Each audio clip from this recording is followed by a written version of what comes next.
And then Crowder has to go and drop a spicy video. He has to drop a spicy video on Daily Wire with a recorded phone call even.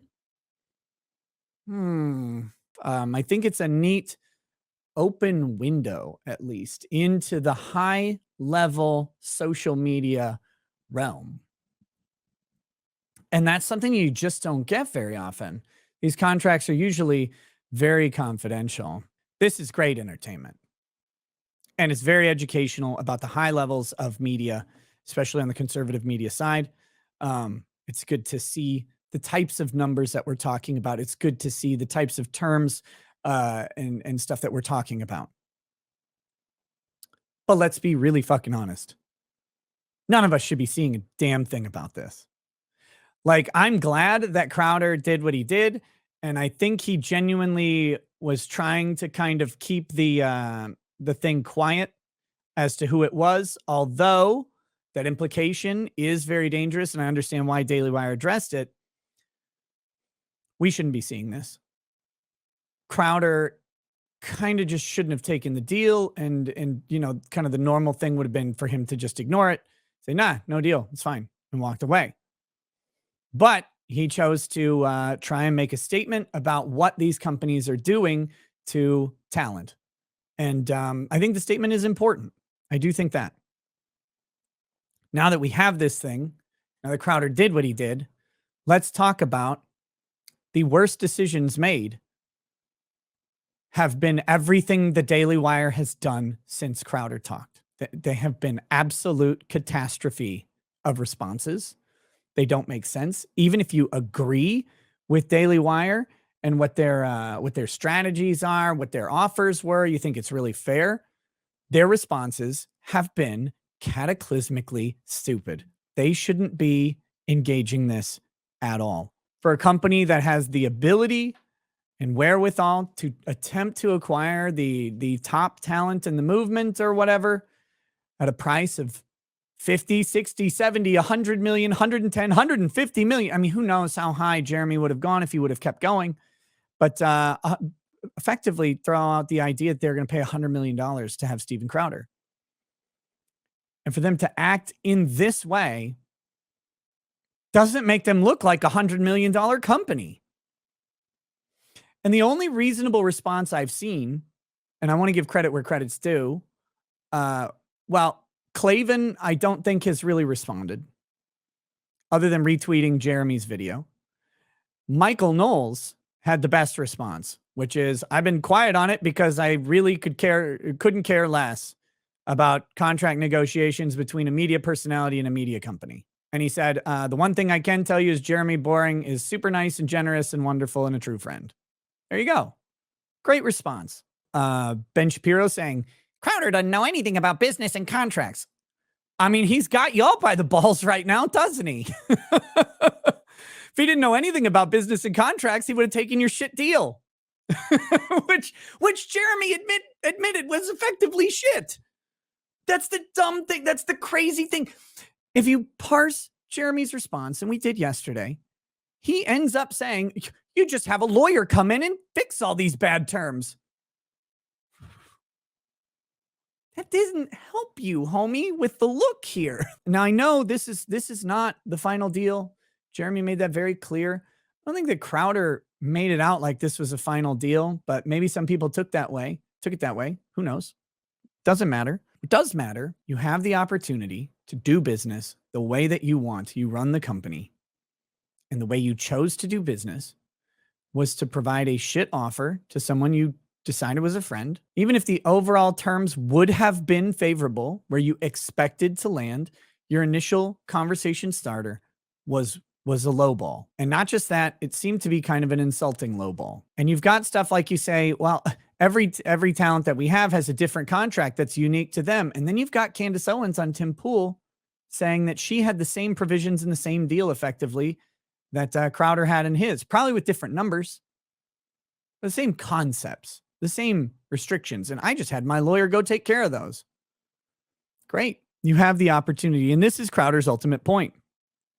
You have the opportunity to do business in a better way than other people do business within a community, a movement, with allies, with friends, however you want to look at it. I know friendship in business gets to be really messy. So I'm not going to, I don't know about, everybody says they're friends until contracts get drafted, but you have the opportunity to do this in whatever way you choose. And Crowder's point is that they're choosing the adversarial way to do negotiations with talent. And that someone like Crowder or Candace Owens, who have lots of experience, who have money to afford lawyers, who know what they're worth, are able to navigate these things, but other people are not. And that's who's Crowder's talking to. It's evident from his first video. Guys, don't sign these contracts. Don't sign these things. They're not good for you. They're not good contracts. They're predatory. The terms are unfavorable. That's Crowder. He's pleading with people. Don't sign these things just because it's the big name, just because it's the Daily Wire. And Daily Wire, frankly, looks like they're leveraging their name and status in the industry. And Jeremy was sure to talk about that, which is exactly what Stephen was calling out. Their status in the industry, their status in the movement, as a reason to provide terms that at least Steven Crowder, and I tend to agree, the terms on that sheet were not great. They're not great terms, not for Crowder. $50 million is a lot of money. Crowder's worth more. Jeremy said he's worth more. And he tried to cage that when we don't know if he's ever turned a profit, blah, blah, blah. You're willing to pay $100 million. You offered 50. You don't think he's worth, well, I don't know if he's turned a profit. You expected a profit. You expected a massive profit from him. What Daily Wire did isn't wrong objectively. It's not an objective wrong to go into a contract negotiation with a low offer, with a lower offer than what you expect. That is perfectly fine. It's perfectly right. It is how business is done. But you have the opportunity to do business different every time you do business. You have that opportunity. And it's not always about maximizing profit at the expense of the other party. You can maximize profit collaboratively with the other party. You can do that. There's all sorts of ways to do that. They chose not to. That's Crowder's point. That's what I've taken from Crowder anyway. And that's the deal.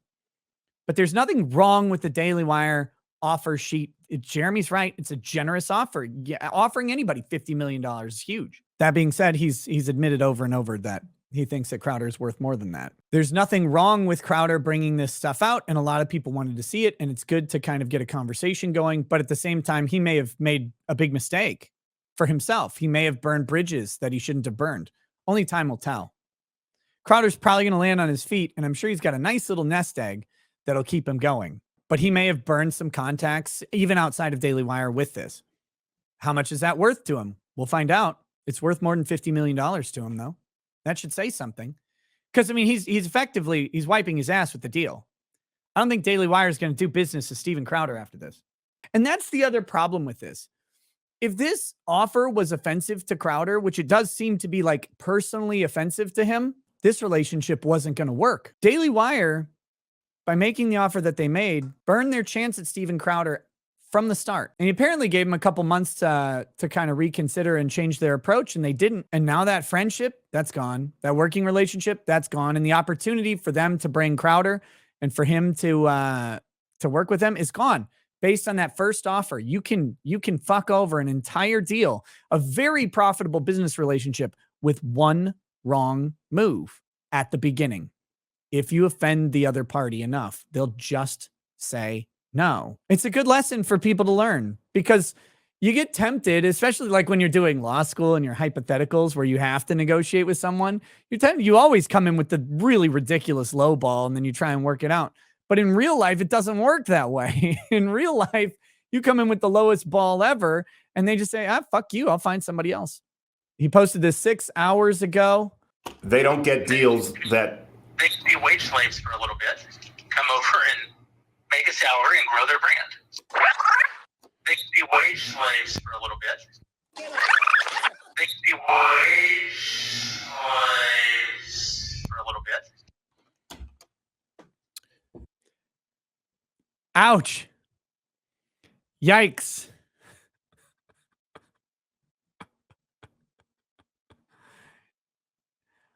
Well, to the young talent at Daily Wire, how do you feel right now? We'll see if this if that gets clarified in some context. So didn't want to have to do this, but Daily Wire outed themselves very, very quickly. And sure enough, they immediately tried to make this all about money. Here's the problem. There are a few problems. Go back to the 20-something minute video. You've never heard me say that these offers weren't paying enough money. Why? Because it's not about the money. And Jeremy and the Daily Wire know that. How do I know they know that? Because after I did place one more call to the Daily Wire, it was one last call where the only thing that I asked for was their word, and not even for me, but for other people coming up facing these kinds of contracts. And here's something else. I was also very measured. I was painstakingly clear in taking myself off the table because it wasn't going to be a right fit. That happens in business all the time. We were talking about the futures of other people who could potentially be in that position, that very disconcerting position. No miscommunication. What I'm talking about is you're describing a model for everyone, not just, let's get rid of me here. Everyone, if there's a penalty for being demonetized on YouTube, because your business model requires that be a huge component of it, you need to change your business model or this movement cannot work, Jeremy. I'm not suggesting that the guidelines aren't terrible. I'm suggesting that if making money off of those platforms is part of how you're justifying the salary you're paying someone, then or the fee I keep saying salary, the fee you're paying someone, then when those go away, everybody loses money. That's not entirely true. That's not true. Actually, it's decidedly untrue. Here's the difference. If YouTube is the only source of revenue and you lose money because you get demonetized on YouTube, then yes, getting demonetized, getting a strike or whatever takes away your income and everybody loses money. If Daily Wire is paying for just YouTube, that's true. However, Daily Wire, as Jeremy made extremely and exquisitely clear in his 52-minute video, is buying everything. YouTube, Apple Podcasts, Facebook, probably Rumble when you get down to it, if they have a Rumble, their website, their archive content, they're buying everything and ultimately pushing a paid subscription service that they're hoping someone like Crowder will bring people to the fold for. They know that when you get a strike, you have an opportunity to grift every time. You get to do content about the strike. You get to rail against the liberal media. You get to drive people to more permanent or more consistent income strategies, like, for example, Daily Wire Plus in their case, Locals in my case, Patreon in other people's cases. You have the opportunity, getting struck on a platform, to drive revenue elsewhere, to generate buzz through your social media marketing, to bring new viewers back and increase revenue in the long term. And you know how I know this? I did it. And Jeremy basically said that the Daily Wire are experts on every platform and every monetization strategy. Well, if a dumb hick idiot like me can figure out how to increase revenue by being banned off of YouTube, then I think the fucking brain trust at the largest conservative media company that exists in the movement could probably figure that out too. So it's a little dishonest to suggest that getting a strike is going to cost money for the Daily Wire. That's not true. In fact, I would suggest that being struck out of advertising revenue on YouTube probably will drive, especially from like a smaller talent like they're talking about, will probably drive revenue higher. Plus, imagine Daily Wire gets a new person on there. That new person immediately comes out spitting conservatism facts so hard that they get yeeted by Susan. It's not a value to Daily Wire. Now, of course, they're going to get that channel back. Daily Wire has people who work, they have a multi-channel network manager who works directly with YouTube. They negotiate this stuff. Why do you think they don't, like, their strikes don't stick? They're not getting banned. Matt Walsh isn't banned off of YouTube. That's a shocker because Matt Walsh goes after the transmissions in new cars or whatever, right? He goes after those. I don't know what it is. I don't know if he just doesn't like automatic transmissions. I'm not sure if it's manual transmissions. I think he's got a particular prejudice against any transmission that lacks a stick shift. I'm not sure, but he's still allowed on YouTube. How? Oh, they have a really, really effective team that does the multi-channel management for Daily Wire and their multi-channel network with YouTube. They work directly with them. I've talked about this in other contexts. For example, Law and Crime has this. They have a multi-channel network. It's Law and Crime. It's Barstool Sports, I think. There's some other ones. And they negotiate that shit out with YouTube. They also get other special shit that they get to negotiate. So does Daily Wire. So they know, though. Like, they know that they can turn that into more money. They're the experts, right? They're the smartest people in the fucking room. But does the 500,000 sub YouTube channel know that? Maybe. Mine does, only because it happened. What about the 100,000 sub YouTube channel? I don't know if they know. Do they know to negotiate that shit out? Would Daily Wire allow them to at 100,000 subs? Now, they might allow Crowder to, right? Crowder's big name, big dog, 6 million subscribers, biggest in the movement. The movement is the gayest thing I've heard lately, by the way, but we're going with it.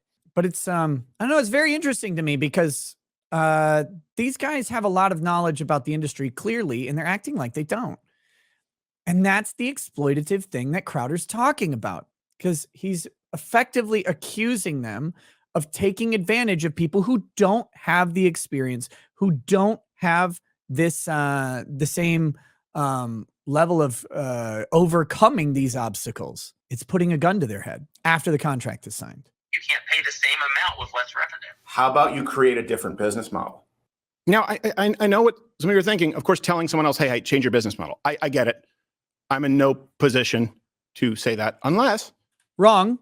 You are in a position to say that. You have a different business model that's effective. You've seen a different business model that's effective. And it's not even a mystery. Daily Wire uses the business model that they said they learned from watching you. So you know it works. They know it works because they learned it by watching you. If you think that YouTube is the only place that you can watch these, the only place that you can get views, the only place that people show up, it's just not true anymore. It's just not true anymore. YouTube suppresses people like me, people like Crowder. I mean, he's pushed through. Even people like Ben Shapiro, Michael Knowles, whatever. They'd be bigger. They'd be bigger if YouTube played fair. But people are learning. People are learning that. They're finding what they like on alternative places like Rumble. And the experience is only getting better. Crowder knows this. He broadcasts his show on Rumble, encourages people to do it there. I mean, he has a monetary incentive too, right? Rumble has ads. That's still better than YouTube, which has no ads for Crowder. The game on YouTube is like, can you even get monetization anymore while being honest? And it's kind of tough to do so. There can be no next me if the people at the top with the financial resources are doing the bidding. That's being the arm of big tech. Why don't you guys follow a model like I have and scale it? That's what I've been doing since 2014. You know, that has been trying to make sure, which I thought we were all doing, that we can all flip the bird to Silicon Valley. This is saying we need him and you need to play ball. And let me do one more thing. I'm trying not to pause this a million times, but what they're talking about in YouTube revenue, they're crushing that on the ad reads. The Daily Wire's content is monetized by ad reads. The YouTube revenue is nothing compared to the ad reads. Those ads cost a fortune and they pay a fortune. That's what's being missed here. I would bet that Ben Shapiro's ad reads are in excess of $150,000 a month, probably closer to $250,000 a month. A month. Just in reading those ad spots that they do on the show. They're not making $250K a month on YouTube revenue. Not even close. Not even close. The amount of money coming in is massive. This is the thing. This is what makes these terms exploitative. I make very good money from the ads that I read. That's why I read them. I also would much prefer to take a company's money than have viewers pay me, right? Like, I love super chats. I really do. But I don't ever want to feel like I have to chase a super chat to do the show. I don't want to do 10 ads in a show either. 3 is probably the most I ever want to do in a 3-hour plus show. This is the bulk of Daily Wire's income. Pretending like the YouTube revenue is a big deal is kind of annoying. And it's a lie, in my opinion. Well, I walked away from the table because I'm talking like it's about a country, about a movement. And this is the thing, the response that I've heard over the years, it's not just now. I've been doing this for a long time. You constantly hear, it's just business. But it's not just business. And let me ask you, when have you ever heard someone say it's just business when they're doing the right thing? Ever hear someone give $250,000 to charity and say it's just business? Yes, actually, like, I love you, Steven, but I have heard that. It makes me sad when someone is giving to charity and they go, well, it's just business. But that does happen. But no, I get the sentiment he's saying. It's kind of funny. It is a good call out, right? Like, it is just business. But yeah, there is a different perspective. The question is, are you in it to make money? Are you in it to change the world or whatever? I'll be honest with you guys. I'm not out to change the world. That's a big task. That's a job for better people than me. I do this for 2 reasons. 1, it's pays better than lawyering. And 2, I like it better than anything else I've ever done. That's me. I'm not so ambitious to try and change the world. What I'll do is I'll try and change myself and try and be, like an honest person about who I am and what I am, and people can then make their own judgments and decisions, and hopefully they like the show. Like, that's what I hope they do, because I like doing the show and I like getting paid to do what I like. But Crowder clearly sees this as a mission and as a movement. Daily Wire says that it's a movement. I think Crowder is calling into question if that principle is true. Now, to be fair, it doesn't have to be true. It can just be business. That is fine. But does Daily Wire represent itself as just business, or do they represent themselves as a conservative movement? And we have a little bit of what apparent duplicity. I don't know if that's like true or not, but that's what's being conveyed in this event to me. And I think that's a bad look for Daily Wire. Now, does it mean that they're bad guys? Not necessarily. Does it mean that they're lying? No, it's just right now it kind of appears that there's this duplicity. Maybe that's just, maybe Crowder has spun it. Maybe it's a misconception. I don't know, but it's a bad look for them right now. What would it take? How much do your principles matter to you? Ooh. What kind of a headspace would you have to be in? It's a very good question. To walk away full stop from $50 million? What would it take for you to be willing to walk away from at least $50 million because of it causing harm to someone else that doesn't even affect you? I'm never going to be the guy who pulls the ladder up after me. What motivates me is not money. Of course, everyone here likes nice things. They want to make a living. You've heard me say this many times. I want to pass the torch. I want there to be someone else to do this. It can't happen if this is how our movement is structured. What would it take for you to walk away from $50 million? Because it's true. That's exactly what I did. Now, this is, let's be fair. Crowder is probably rich. Crowder has spent quite a bit of time making quite a bit of money.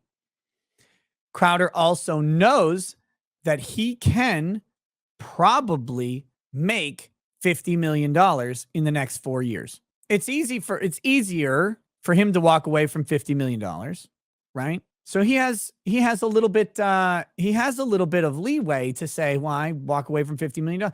If you've been making 50 grand for the past 10 years and living paycheck to paycheck, it's a lot harder to say you'd walk away from $50 million than if you're Steven fucking Crowder.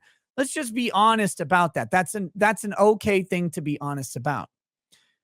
But he does make a strong point. Like, he's willing to walk away for his principles. And it's a lot of money. He clearly believes in his principles. And that's fine. That's a good thing. But let's not overplay that too much, Steven, because you have the ability to walk away from $50 million. Would I walk away from $50 million? I don't know. Give me the opportunity to try. We'll see. We'll see. But let's say you make $50K a year and you get offered $150K a year to do a job. Let's say that's the comparison. That's a hard thing to do, right? Triple your salary. You're going to walk away? Just say, would you walk away from double or triple your salary for your principles? I think a lot of people would say yes. They would. But when Crowder's putting it as $50 million, it's not really relatable. Young talent, they don't get deals like this. So they don't get deals that... They can be wage slaves for a little bit, come over and make a salary and grow their brand. That you then own. Oh, I own parts of it. I don't own it. They can, when their contract's up, they can still go out and they'll still be famous. They can keep doing their shows, so go do a show somewhere else. They'll be in a far, far, far better place. You helped make them. No, not long as this contract. This contract owns it in perpetuity even after the contract. You're paying a lease but getting ownership. Ooh. That's what this contract is. On the content that we paid to produce, yes. So there's the context of the wage slave, which I'm glad that he did play the wage slave context because it's really important there. And Jeremy really shouldn't have used the word wage slave. One, if he didn't figure out where Steven was going with this, even if he doesn't think he's being recorded, the conversation at this point is not friendly. Crowder's calling him out on the contract. And then he's like, yeah, well, you just come over and be a wage slave for a little bit. That's not an appealing way to talk about the talent that you're trying to help grow. And remember that Daily Wire is not helping grow talent out of the generosity of helping them grow their brand. Daily Wire is scouting talent and going, this will be good for us and we can make it good for them, which is why they never contacted me. Cause they're like, oh God, this guy's a disaster for us, right? That would be the way they would look at me. But when they're scouting other people, they're like, this is good for us. This content matches our brand, drives subscribers. Our people will like this. It will be worth our investment here. They'll grow their brand. That'll be ancillary. But the reason that Daily Wire is growing their brand is not for them. It's for Daily Wire. If they can get them to 1 million subscribers on YouTube, then more views on YouTube, better algorithm push, better CPMs on the ad revenue that comes into YouTube. All of that stuff increases and it's all being reaped by Daily Wire. So telling them to come in and be a wage slave. And if they're, by the way, if they're bringing them in at 100K subscribers and they're going to pump them to 1 million, their contract that they're signing for a 4 or 5 year deal is based on their 100,000 subscriber income. And then Daily Wire is going to spend money to make them into 1 million subscriber brand. Daily Wire is going to have a 1 million subscriber show within 6 months. And they've paid for 100,000 subscriber show. Oh, well, after 4 years, then whatever. But they're still relying on that person's talent. They're still relying on that person's charisma. Maybe they're not. Maybe they would have made 1 million on their own. We'll never know. Here's the thing. I would genuinely still, Daily Wire, Jeremy, love to sit down at the table and explain to you how you can make all of this work, how you can scale what we do and not have to be beholden to the people who we all go out and claim that we're fighting. I can tell Daily Wire how to do this. Especially with all of the financial resources. It's not even that hard. You have, which, by the way, are very impressive. Here's the thing. Let me give you my word right now. My word. Everyone, you can timestamp it, call me on it. Here at Mug Club, we will never take any ownership over your social media platforms or your channels. And I don't want a dime ever of your YouTube revenue. You make your own decision as to whether you want to be monetized or not. Some people want to, some people don't.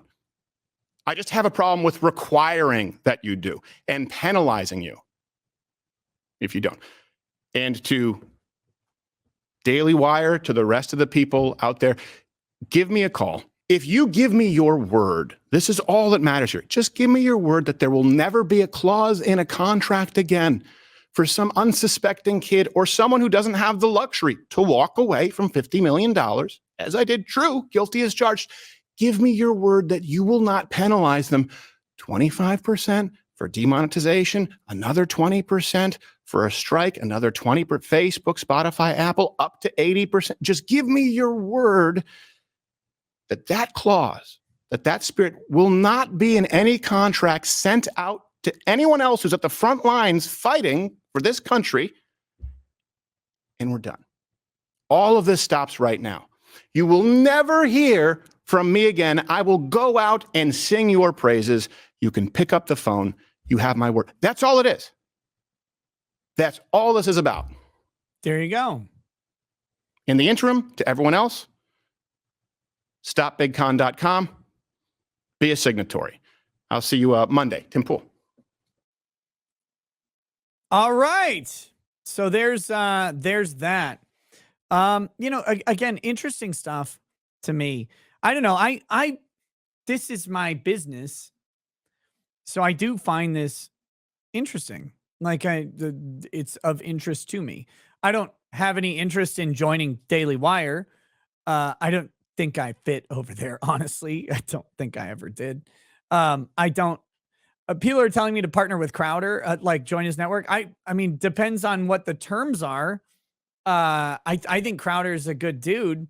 And if he wants to have, a belligerent asshole who will tell dick jokes all night on his platform, happy to do so. If he wants someone who will like advance the movement, I don't know that I'm the right guy. I'm just a humble libertarian who likes to tell jokes and have a good time. So pour out an art bag about more of the Freud. Spirits flow as the ones who get unemployed. So pour out a glass for the tea post on Twitter as we hear Lost Planning tonight. From the wide shores of Nam to the hills of Glenlivet, there's no one who's